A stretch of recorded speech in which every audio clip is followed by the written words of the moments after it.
Mbarak, vieil esclave de l'oncle Uthman. L'oncle Uthman, un homme qui a hérité d'une grosse fortune qu'il a dilapidée dans sa jeunesse. Après,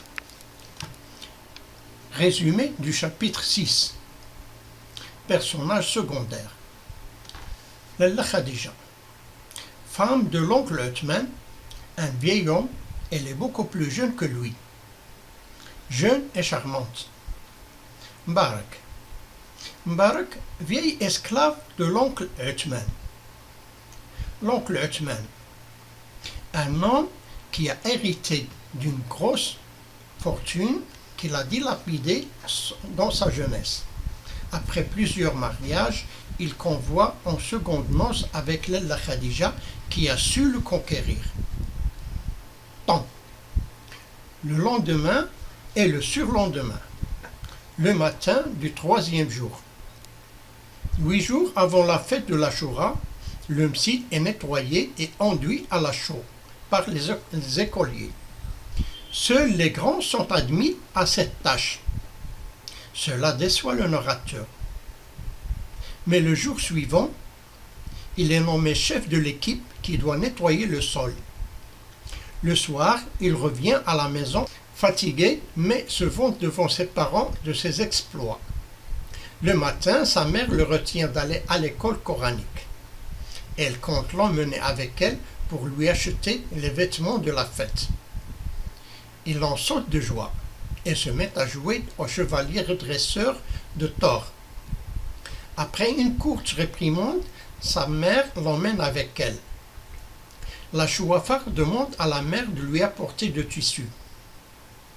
Chemin faisant, la mère rencontre une voisine de Lalla Aïcha. Elle rapporte que l'homme ruiné s'est remis sur pied. Les éclats des tissus et exposés dans les boutiques de Kisaria ravissent le narrateur.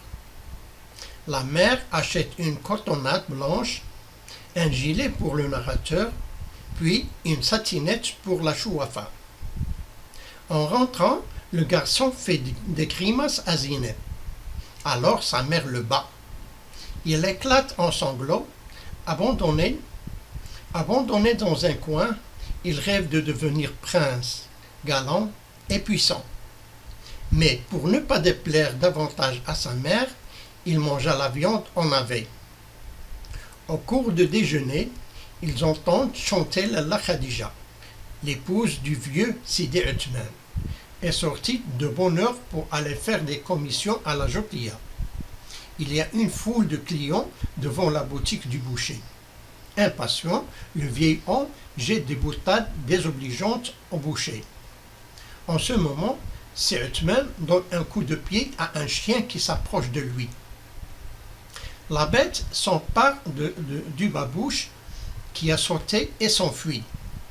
L'homme poursuit le chien qui récupère son bien. De retour devant la boutique, il trouve le boucher et les marchands de légumes plongés dans le sommeil. Il revient chez lui sans provision et offre à sa femme une rose pour la calmer. Cette dernière le maltraite. D'abord, le résumé du chapitre 6. 8 أيام قبل الاحتفال بعاشوراء المسيد نظفوه وجيروه تلامذ. الكبار بوحدهم كيقوموا بهذه المهمة ولو نغاتور بقى فيه الحال، ولكن الغد داروه رئيس ديال الفرقة اللي خاصها تنظف الأرض. وفي العشية رجع للدار عيان وبدا كيتبجح ويفتخر بالإنجازات اللي دارها في المسجد. وفي الصباح شدات امو باش ما يمشيش للجامع لحقاش بغات ديه معاها باش تشري ليه حوايج العيد. طار بالفرحة وبدا كيشطح. من بعد ما خصمت عليه شوية داتو معاها، والشوافة طلبات من الأم باش تجيب ليها التوب. الأم تلاقات مع واحد الجارة ديال لالا عيشة وخبراتها أن السيد اللي كان فلس راه وقف على رجليه. الأتواب والمعروضات اللي في محلات القصارية سلبات العقل ديال لو ناراتور. الأم شرات واحد التوب ديال القطن ليها، واحد الجيلي شراتو لو ناغاتور، وواحد التوب ديال الحرير للشوافة. ويلاه دخل الدار بدا تيعوج في زينب وهي تضرب امو، بدا كيبكي وبقى في واحد الركنه ومدها في حد. وهنا بدا كيحلم باش يولي امير انيق وقوي، وباش يحاول يرضي مو كلا اللحم باللفت بالدراع.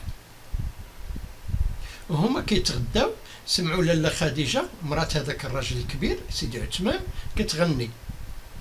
وفي الصباح خرجت بكري باش تمشي تتغدى من الجوطيه. الجزار عليه الزحام، وداك الشيباني عثمان بقى كيتسنى بزاف. شويه هو يبدا يطيح الهضره للجزار، وملي قرب ليه واحد الكلب هو يضربو برجلو بالجهد حتى طارت ليه البلغه.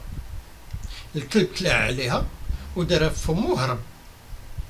هو يتبعو كيجري حتى خدا بلغتو، وملي رجع عند الحانوت ديال الجزار لقاه هو والخداره غارقين في النعاس، ورجع للدار بلا تقضيه. وهدا لمراتو واحد الورده باش يكالميها، ولكن هي ما خلاتش ليه.